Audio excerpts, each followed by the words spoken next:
Assalamualaikum warahmatullahi wabarakatuh. Perkenalkan, nama saya Haidar Mikdad. Saya dari KM 301.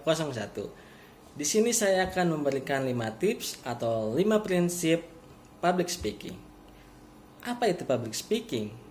Public speaking adalah seni berbicara di depan umum. Karena ini seni, maka tidak ada patokan baku yang dapat menjelaskannya.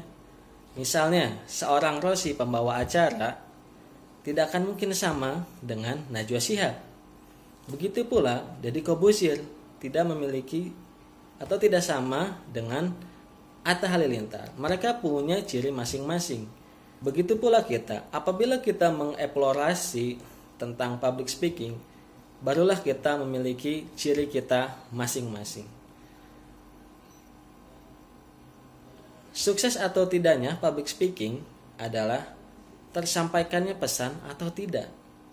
Komunikasi ada banyak. Komunikasi bisa lewat visual, isyarat, video, dan bicara adalah salah satunya.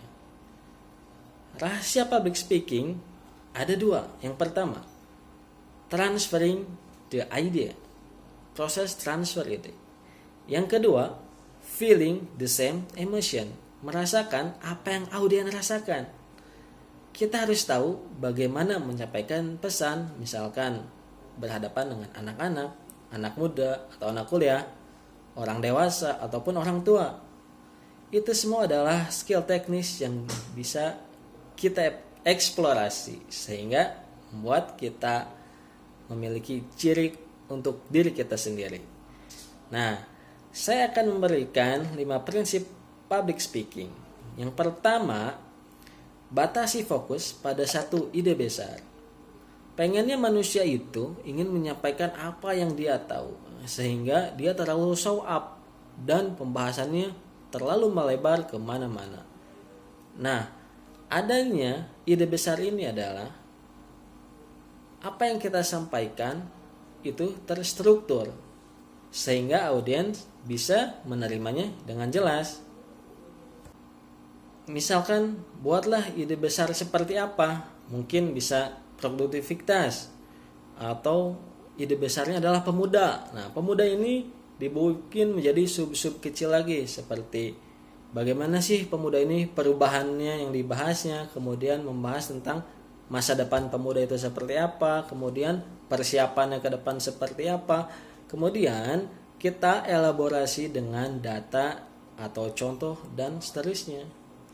Prinsip yang kedua adalah kasih alasan kenapa materi itu penting untuk kita sampaikan. Fakta menunjukkan hanya 2-3 menit perhatian untuk meyakinkan orang tetap mendengarkan.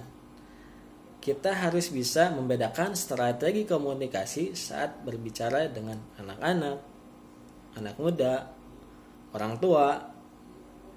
Misalkan audiensnya ini adalah anak kuliahan ya, apalagi mahasiswa nih, pola pikirnya sudah logis, mendengar sesuatu yang relevan, menjawab permasalahan mereka.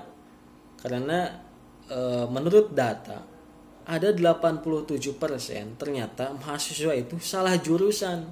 Bukan berarti dengan salahnya jurusan pekerjaan kita tidak sesuai. Memang banyak seperti itu, tapi alangkah baiknya tujuan kita sesuai dengan jurusan kita sehingga menjadi kita yang lebih optimal ya.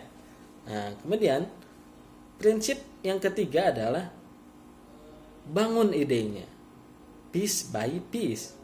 Bangun ide-ide dengan cara yang pertama data, yang kedua hasil penelitian, bisa dengan jurnal, contoh, fakta, pengalaman pribadi. Nah, misal kita bahas tadi tentang pemuda ya, atau mungkin yang lainnya tentang waktu. Nah, kita bahas tentang misalkan manajemen waktunya, mengetahui jam-jam produktivitas, bagaimana cara dalam waktu tersebut mengelola energi, mengelola emosi, seperti itu. Gunakan bahasa yang paling mudah dipahami. Ada tipe orang yang berilmu banyak atau berilmu tinggi, bahasanya tinggi, sehingga audiensnya hanya terbingung apa yang dia sampaikan.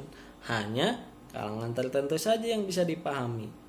Ada tipe orang yang berpengetahuan tinggi, tapi saat berkomunikasi sangat mudah dipahami orang, bisa berbaur dengan berbagai tingkatan. Itu yang lebih baik.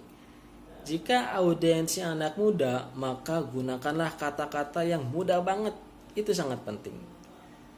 Kemudian, apabila misalkan audiensnya anak kuliahan, jago bahasa, kita padukan dengan English, Indonesia plus English, sehingga mereka menarik, bahwa penyampaiannya menggunakan campuran bahasa dan mereka suka itu. Apalagi kalau kita berhadapan dengan audiens dengan bahasa daerah. Apabila kita bisa menggunakan bahasa daerah, kita gunakan bahasa daerah agar mereka lebih merasa diakui keberadaannya dan lebih dihargai, seperti itu. Oke, mungkin itu saja penjelasan dari saya. Terima kasih. Assalamualaikum warahmatullahi wabarakatuh. Salam komunikasi.